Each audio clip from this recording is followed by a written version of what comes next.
Entonces, mi odontóloga me empezó a contar que había sufrido una ruptura amorosa, que le estaba yendo bastante mal, que se sentía triste, bueno, un jugo de vainas. Y en lo que medianamente pude hablar con los dedos en la boca, yo le pregunté a ella, yo le dije, ¿tú eras feliz con él? Me dijo, sí. Y yo le dije, ¿y tú eras también feliz antes de él? Me gusta tener conversaciones con personas sabias, que me cuentan su historia, sus reflexiones, su filosofía de vida. Te invito a escuchar la conversación que tuve con Diego Arévalo. Si no cuidas de tu salud mental, ¿quién más lo hará? Hola, soy Fernando Bastidas y el día de hoy me encuentro con Diego Arévalo, psicólogo. Gracias por aceptar esta invitación. Don Fernando, muchísimas gracias por acudir a este espacio conmigo. Gracias, te regalo el don por ahora. Vale. Me siento más joven si me dices solo Fernando. Bueno, Diego, ¿qué te llevó a estudiar psicología? Y cuéntame un poquito más de ti y de eso. Bueno, pues me presento formalmente, mi nombre es Diego Arévalo, soy psicólogo egresado de la Universidad de Santo Tomás con énfasis clínico. He estado trabajando por la parte pública y por la parte privada y ahorita pues nos estamos manejando desde la parte como independiente, ¿no? Soy nacido en Bogotá, pero pues salinero toda la vida, ¿no?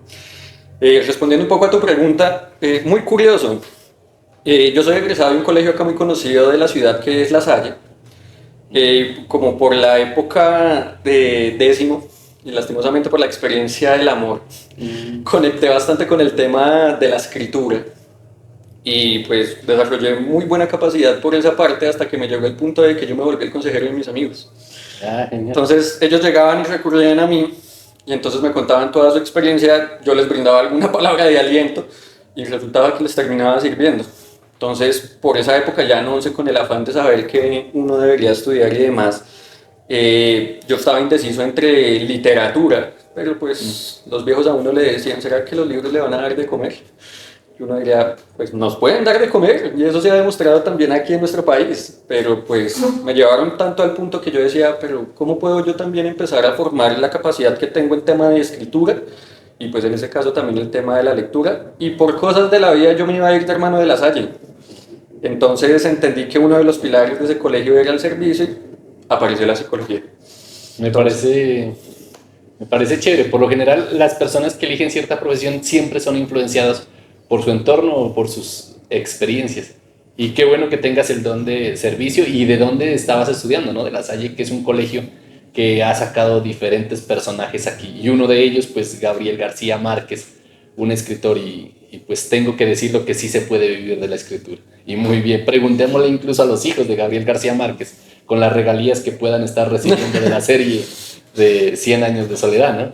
Entonces, la pensión de ellos. Claro, entonces de la escritura sí se puede vivir, puede hacerlo. Incluso hay un libro chévere de un personaje que me gusta que se llama Isra Bravo, y él dice, escribo porque me gusta ganar dinero, porque dice que es una de las herramientas u oficios para hacer dinero, escribiendo y escribiendo bien y escribiendo algo que la gente pues necesite. Y tu tema del tema de psicología me parece interesante. Ahora sí quiero que ya nos vamos profundizando al tema, sabiendo que después de la pandemia se ha incrementado muchísimo el tema de la ansiedad, el miedo, la depresión, la salud mental, ahorita está en auge. Una persona que no quiere ir al psicólogo porque tiene miedo, porque tiene una idea que al psicólogo van solo los enfermos mentales, ¿qué recomendaciones les das para que empiecen a familiarizarse con esos temas? Tuvimos que haber vivido una crisis tan grande como fue la pandemia como para reconocer de que no solamente debíamos también responder al tema de trabajo, hijos, familia, sino de empezar también a pensar en nosotros mismos, ¿no? Estamos muy mal dados a pensar de que la salud mental siempre tiene que ser como lo último dentro de nuestra lista. ¿Por qué? Por las demandas del medio, porque exactamente lo que tú decías, el psicólogo o el psiquiatra termina solamente sirviendo para aquellas personas que están locas o aquellas personas que netamente son consideradas también como débiles. Como nosotros somos la última opción, yo digo, pues partamos de lo más sencillo para no tener que llevarnos siempre netamente a buscar la ayuda del soporte profesional, que es lo que tenemos en nuestro medio. Y en nuestro medio tenemos, por ejemplo, digamos, tenemos una capacidad de hacer una actividad física, de volver a nuestros gustos y nuestros hobbies, de volver otra vez a esos círculos sociales que nos pueden también dar soporte y también nos pueden dar también una palabra de aliento. todo eso cuenta como forma también de ayudarnos dentro de nuestra percepción de salud mental, ¿sí? Sino que nosotros llegamos a complejizar tanto y necesitamos de una solución tan compleja que no vemos lo sencillo de encontrar cosas a nuestro alrededor. Cuidar un hábito también nos sirve también bastante. Pero pues lastimosamente, como nos ha pasado también, como nos pasa a nosotros los psicólogos en los consultorios, pues necesitamos de un espacio privado y con una confianza supremamente grande para poder entonces develar todo aquello que nos duele. Y yo digo, pero eso lo podemos hacer también incluso con aquellos que están a nuestro lado. Pero pues eso parte de cómo tú cuidas también la relación que tú tienes con el otro. Porque pues no sé si ya has acudido tú al psicólogo en alguna oportunidad, pero pues hay cosas que el psicólogo termina sabiendo que no lo termina sabiendo la pareja, los hijos, la familia, los amigos. Y uno me dice, ¿qué está pasando dentro del mundo de las relaciones como para yo no poder contar con el otro? Y sí, entonces entregar toda mi confianza en un completo extraño. Sí, total. Yo creo que mucha gente lleva cosas que quisiera contar o historias que a veces cree que son graves y eso le está martirizando. Y bastaría simplemente que las converse con alguien. Alguna vez alguien me decía, oye, no tengo a quién contarle mis problemas. Son tan delicados que sé que sería juzgado. Entonces yo le decía, pues ve y cuéntaselos a un árbol. Válido, válido, por eso la gente, digamos, opta por escribir a veces, que es la manera de reconocerse consigo mismo a través de lo que está plasmando también en un papel. Pero muy curiosamente, terminamos viendo en consulta cosas tan tontas a veces de que es que hablar no sirve. Y uno dice, pero ¿lo has practicado? Y hay gente que dice, no, pues usted es la primera persona que lo sabe. ¿Cómo se siente? ¿Más liberado? ¿Más tranquilo? Sí. Entonces yo digo, ¿cuál es esa necesidad de nosotros también incluso negarnos la posibilidad de hablar con nosotros mismos a través de oídos ajenos? Pero pues lastimosamente aquí como a ti te venden desde los primeros años de infancia la idea de que si tú le demuestras vulnerabilidad a alguien, pues tú eres la persona débil y alguien va a abusar de esa debilidad, pero no en todas las oportunidades de por sí. Vemos de que quien recibe todo ese dolor y todo ese discurso que tenemos nosotros también represados en nuestro interior, pues vemos de que puede también salir cosas muy fabulosas. Sí, por eso hoy en día literalmente la psicología y la psiquiatría, incluso la misma capacidad de dialogar de lo que a nosotros nos duele, es algo que todavía necesita darse trabajo a nivel social. Sí, y no debería ser tan complejo porque yo creo que no existe ser humano que no haya tenido una experiencia dolorosa o incluso que se avergüence de aquello, pero que no es tan grave tampoco, sino que simplemente lo hacemos ver como grave si queremos guardarnos esos secretos que nos siguen como lastimando. ¿Qué le puedes decir a una persona o cuándo necesita ir a un psicólogo? Sé que siempre, ¿no? Pero No, ni tanto. Porque eso es como pensar de que frente a cualquier evento o experiencia de la vida siempre voy a necesitar el soporte terapéutico. Hay algo que nosotros manejamos dentro de la psicología que es un estado de vulnerabilidad y un estado de generatividad. La generatividad nos hace alusión de todo eso que nos pueda a nosotros servir para darle también afrontamiento a lo que tiene que ver con un momento difícil de vida. ¿Sí? Entonces, por ejemplo, cuando yo ya he intentado básicamente todo, como es el hecho, digamos, si tú tienes un problema con tu pareja, ya has hablado con tu pareja, ya has hablado con amigos, ya has intentado también buscar una solución de forma independiente y nada casa con la realidad que tú estás viviendo con tu pareja, ahí es donde uno dice, yo necesito un externo. ¿Por qué? Porque lo que estoy viviendo ya me está gobernando. ¿Sí? Sino que es que somos nosotros cuales mulas de carga, que nos echamos carga, hasta el punto que ya nos vemos en el suelo y decimos no podemos movernos ni tanto a nivel físico como a nivel emocional. Ahí sí es donde uno literalmente empieza a pensar que un externo nos puede ayudar también. Caso de la depresión. La depresión, y en muchas ocasiones, y acá es algo que quiero por lo menos dejar muy claro, una cosa es sentir tristeza y otra cosa es sentir también depresión. La tristeza es una emoción básica. Todos hemos pasado por la tristeza en algún momento y por diferentes circunstancias. La depresión es esa tristeza que literalmente nos agobia y nos aísla de poder hacer cualquier actividad en nuestra vida. Ahí, cuando nosotros tenemos un buen reconocimiento de que algo está fallando y algo nos está imposibilitando, ahí sí nos ayuda también un poco el psicólogo. Pero ¿de qué parte también hay de que el psicólogo entre en acción? Desde que la persona también reconozca de que lo necesita. sí, yo creo que sí. La mitad del camino a veces yo creo que es en el reconocer que se lo necesita. Y en el tema de la depresión, soy testigo, la viví y hay una gran diferencia entre la tristeza y la depresión. En cierta parte yo considero que la tristeza en cierto momento nos vuelve empáticos y es hasta necesaria para muchísimas cosas. Es decir, sería un peligro el ser humano sin que tuviera esa tristeza. Incluso Mercedes Sosa dice: solo le pido a Dios que yo no sea indiferente con el sufrimiento de la gente.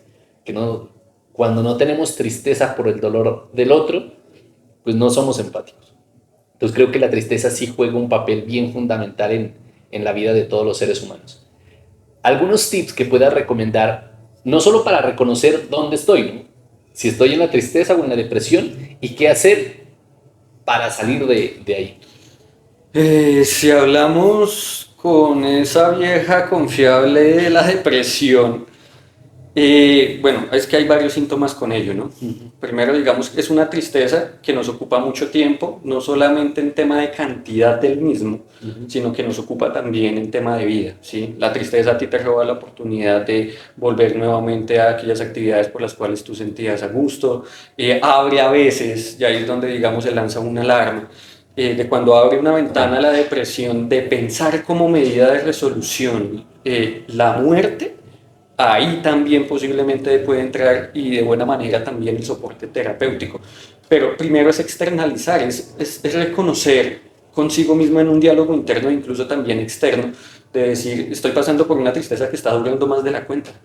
¿Sí? Y lastimosamente, Fernando, ahí hay algo muy curioso, y es que cuando uno, por ejemplo, digamos, tiene su noviecita y uno termina con ella, y la relación significaba bastante para uno, pues uno piensa que hoy la tristeza que estoy sintiendo mañana no la debería tampoco sentir, ¿sí? Y ahí es donde uno también piensa, no, porque es que si mi medida de afrontar eso siempre es la evasiva, claramente la gestión de la tristeza que estoy sintiendo por la ruptura amorosa nunca va a desaparecer, ¿sí? Pero digamos, cuando hay un cuadro depresivo, está ese sentimiento de tristeza que nos gobierna básicamente todos los días, ¿sí? Y específicamente por manual, y los manuales que nosotros y los protocolos que manejamos, tiene que durar por lo menos 2 semanas, en donde realmente uno observa de que el sentimiento que más prevalece es la tristeza. Nos quita la oportunidad de hacer actividades, gustos, una percepción de vida un poco fatalista también. Ya es donde uno dice como: listo, ya reconozco que posiblemente esto no es solo una tristeza, sino un cuadro depresivo.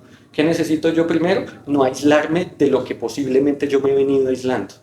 Actividades y por lo menos, digamos, el contacto de relación con el otro. El amor de tu vida eres tú.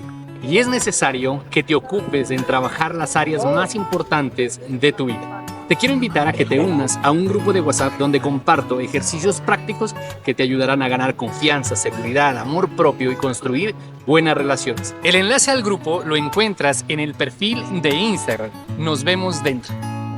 Sí, entonces, primero, que la persona lo reconozca. Segundo, que acuda a las fuentes de ayuda que tiene a la mano, sin considerar, por lo menos en ese momento, lo que tiene que ver con un profesional, ¿sí? Y tercero, si ya fuese el caso de que realmente por cuenta propia le pesa mucho hacer cualquier actividad de vida, sí recurrir netamente a una instancia de ayuda, bien sea, y acá lo dejo también bastante al pendiente, y es: si yo ya estoy pensando en que mi medida de resolución de la tristeza posiblemente es la muerte, pero yo tampoco quiero morir, urgencias, o por lo menos un psicólogo que haga el abordaje.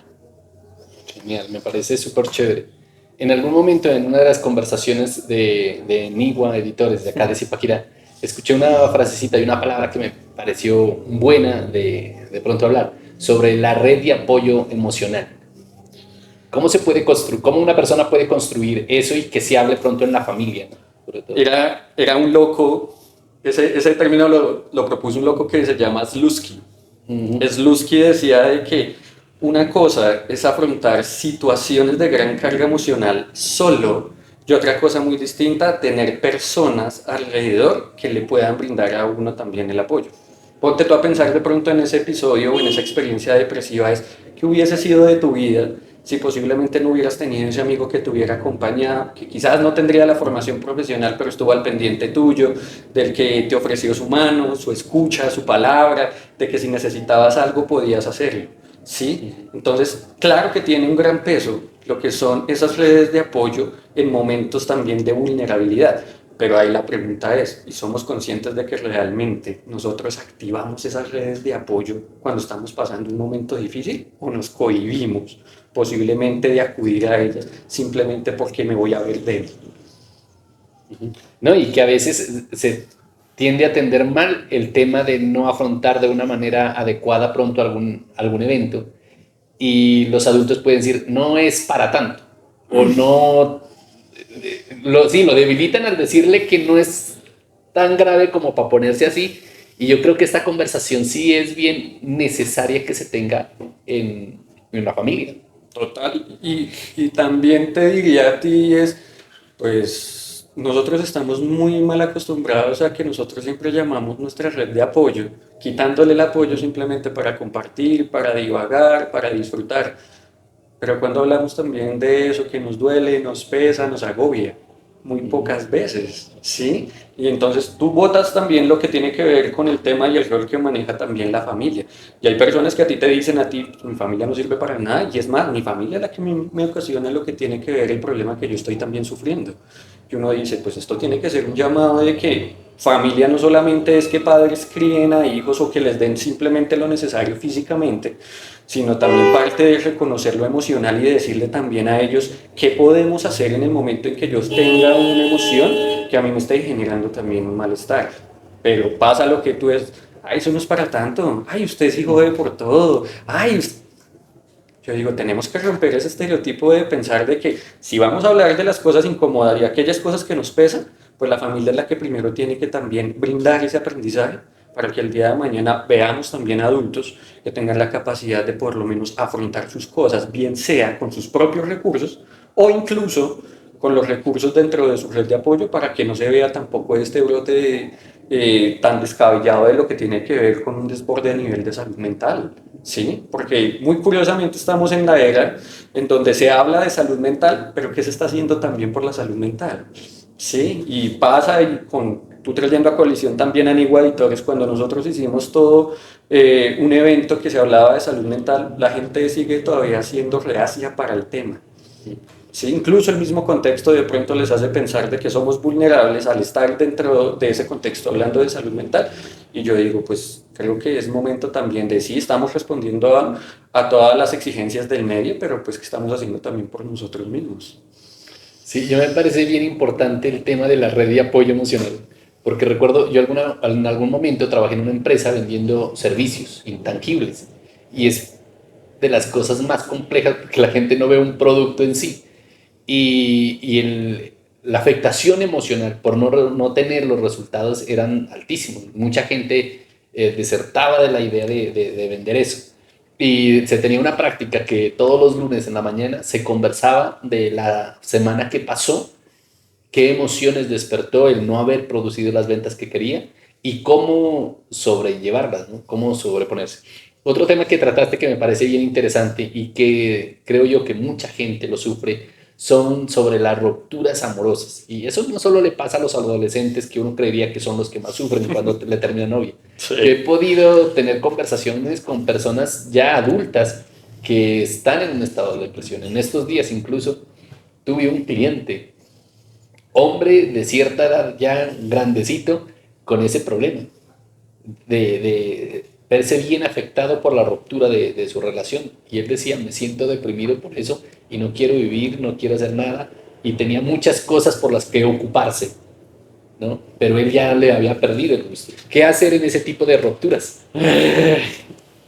Yo siempre le digo a la gente, y por experiencia propia, el amor construye o destruye. O sea, para mí son esas dos tonalidades.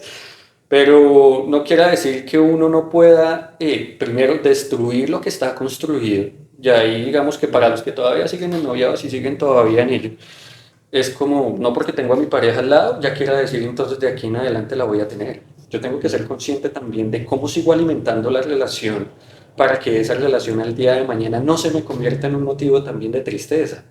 Pero así como una persona puede descuidar su relación de pareja y puede destruirse lo que había construido, no quiere decir tampoco de que se pueda construir sobre lo destruido, ¿sí? Porque digamos, claro, o sea, como aquí uno más uno es igual a dos, como uno más uno es igual a uno también, pues si yo ya no estoy con mi pareja, bien sea por decisión propia o por decisión también de la otra persona, yo tengo que volver también a ese proyecto de vida de decirme, bueno, mi pareja o lo que estaba viviendo yo con mi pareja era un agregado en mi vida dentro de mi propia vida. ¿Qué voy a hacer yo para rescatar también un poco eso que venía yo también construyendo? Porque pues es como cuando tú estás escribiendo tu propio libro, luego estás escribiendo un libro con alguien más, pues el primer libro no ha desaparecido.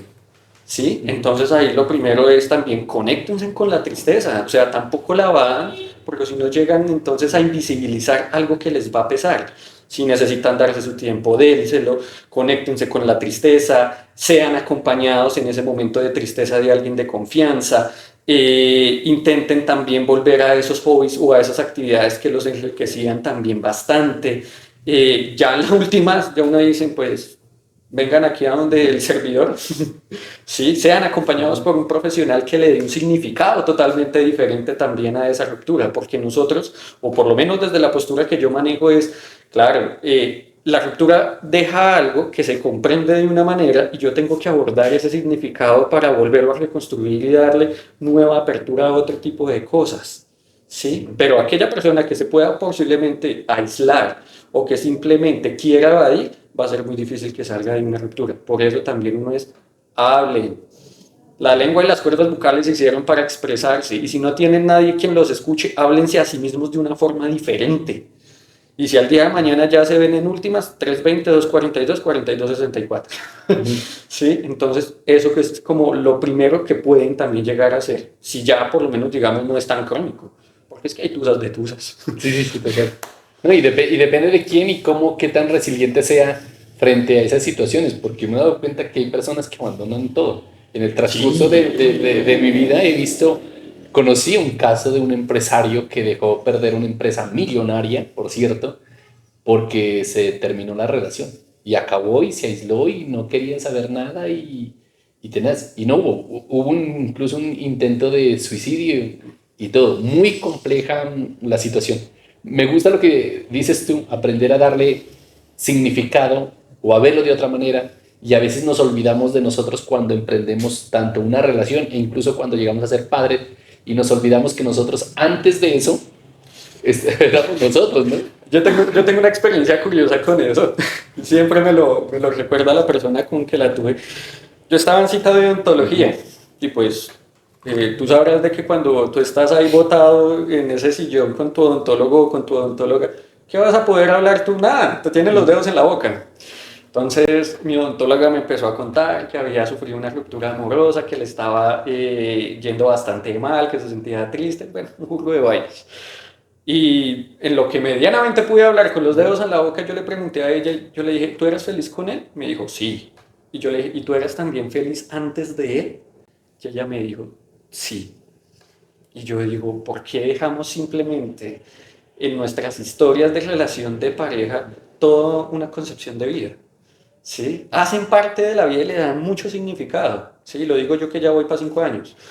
Pero no quiere decir que antes de ese tiempo que hubiésemos compartido con alguien más no hubiéramos explorado y no hubiéramos disfrutado también de la vida, sino que se nos olvida y necesitamos ese cachetadón también de que nos digan, sí, sí, sí había vida antes de esa relación y puede volverla a recuperar y puede volverla a fortalecer, sino que como nosotros estamos tan ceñidos en verlo desde un solo panorama, pues lastimosamente nos ponemos una venda en los ojos y simplemente vemos a través del dolor. Y como lo decía Siddhartha Gautama, el viejo, ¿cómo es que le decían a este hombre? El del budismo. ¿Siddhartha Gautama o Buda? Buda. ¿Qué es? ¿Qué es Buda? Buda dice dentro de uno de sus principios de verdad, el dolor es obligatorio, pero el sufrimiento es opcional. Y uno dice, ¿qué tanto como chicle uno quiere alargar ese sufrimiento por la falta de acción, por la falta posiblemente también de dudar de que las cosas tienen que hacerse solamente de esa manera? Porque entonces literalmente estamos limitando a que este es un camino cuando pues podemos crear incluso un camino diferente, sin tampoco invisibilizar de que ya tenemos un camino trazado y ya caminado. Claro, ¿no? Y creo que es la experiencia, ¿no? Y chévere lo que dices porque se puede vivir, volver a vivir solo o acompañado. Y una de las cosas que me parece fatal a mí es que hay personas que desde el dolor, desde la idea de la venganza, a veces tienden a estar en el dolor y emprender una relación y a veces ese dolor ocasiona una nueva ruptura rápido. No se dan muchas veces ni siquiera el tiempo de sanar, sino que ya me dejó, a los 15 días están con otra persona, no porque la quieran, sino muchas veces incluso con la intención de hacerle sentir celos a la otra persona y eso termina perjudicando más su vida. Claro, porque no solamente tiene que vivir con el hecho de lo que estoy sintiendo por la ruptura amorosa, bien sea por el motivo que sea, sino que también tengo que entonces vivir al día de mañana de que por mis acciones yo ni siquiera me puedo ver en un espejo y reconocerme. Tú, entre comillas, deberías sentirte culpable cuando tus acciones o tus inacciones conllevan a un daño consciente al otro. Sí, entonces, no sé, si yo cojo el tinto y te lo echo en la cara para quemarte y que te arda, claramente va con una intención de daño.